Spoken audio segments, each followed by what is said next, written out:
Welcome to the Explainer. Today we're going to uncover the simple rules that keep the software you use every day from just collapsing into chaos. We're going to trace this incredible journey from a wild, tangled mess to the disciplined, structured code that powers our entire modern world. Okay, so to get this, I want you to first imagine a computer program with absolutely no rules for how it runs. Think of it like a recipe where, instead of going from step 1 to step 2, a command could just tell you to jump from baking the cake all the way back to cracking the eggs, or maybe even to a recipe for soup in a completely different book. That's the kind of chaos we're talking about. You know, in the early days of programming, controlling a program's path was exactly like that. It was like trying to navigate a city with no street signs, no traffic lights, nothing. Programmers had this one tool that gave them total freedom, but that freedom, it came at a really, really high price. And this quote from the absolute legend, computer scientist Edgar Dijkstra, just nails the problem. He was talking about a command called goto, and goto was as powerful as it was dangerous. It basically let a programmer send the program to literally any line of code they wanted at any time. Total control, but total potential for a mess. So, what did all this unchecked goto usage lead to? Well, it led to a phenomenon that developers have a perfect name for: spaghetti code. And it's so vivid, right? Imagine trying to follow one single noodle in a giant bowl of spaghetti from one end to the other. That's exactly what trying to read this kind of code was like. Just a tangled, unreadable, and frankly, unfixable mess. And this image just says it all, doesn't it? I mean, look at the left. That's the chaotic, unpredictable mess of a program just riddled with goto statements. But on the right, you see that clean, predictable, top-to-bottom logic that came to replace it. This visualizes the entire journey from chaos to order. Okay, so obviously, the mess of spaghetti code just couldn't last. It led to this powerful call for order, a movement that we now call the structured programming revolution. And believe me, it would fundamentally change how software is written forever.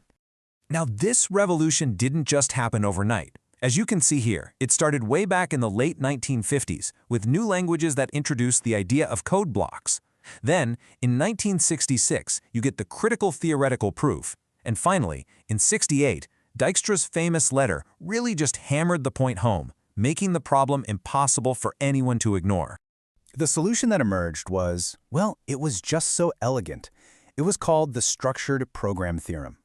And what Bohm and Jacopini proved mathematically was that any program, no matter how ridiculously complex, could be built using just 3 simple, predictable patterns. The goto statement, it was officially unnecessary.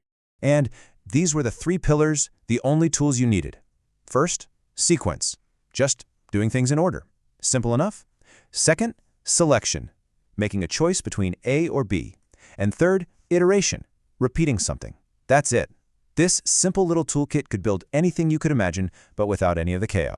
So, sequence, doing things in order, is kind of the default, right? But what happens when a program needs to make a decision? Well, that brings us to our next pillar of structured code, selection.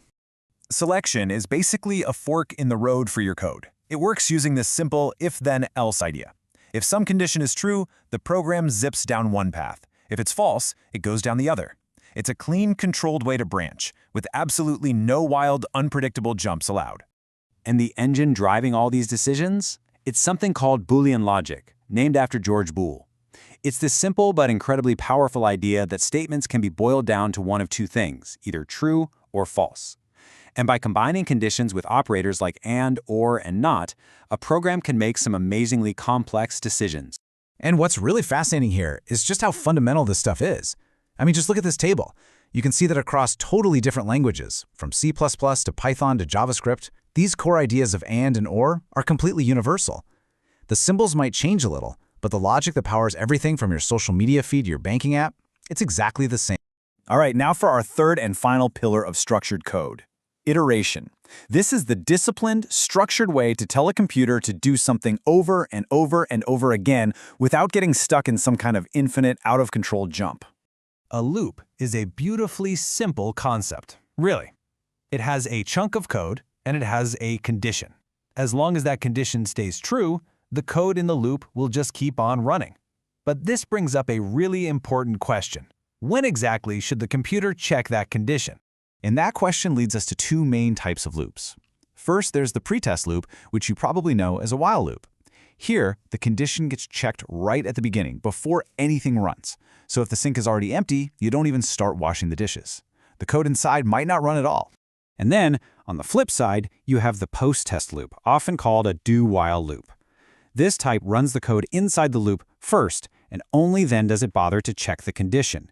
And what that does is guarantee that the action will happen at least one time, even if the condition was false from the very start. So, there we have it, our three pillars: sequence, selection, and iteration. But let's get to the real heart of it. How do these simple rules come together to build the incredibly complex, reliable software that we all depend on every single day? Why does this matter so much? It matters because without this discipline, everything falls apart. Your banking app might accidentally send your money twice. Your city's traffic lights could get stuck on green forever. These structures create predictable, safe code. And they even let us do some clever little optimizations that make our software faster. A perfect example of which is a technique called shortcut evaluation. Okay, let's walk through this slowly because it's pretty cool. Imagine your code needs to check two things, and they're connected by an AND. As you see in step 1, the computer checks that first part. Now look at step 2. If that first part is already false, what's the point of even looking at the second part?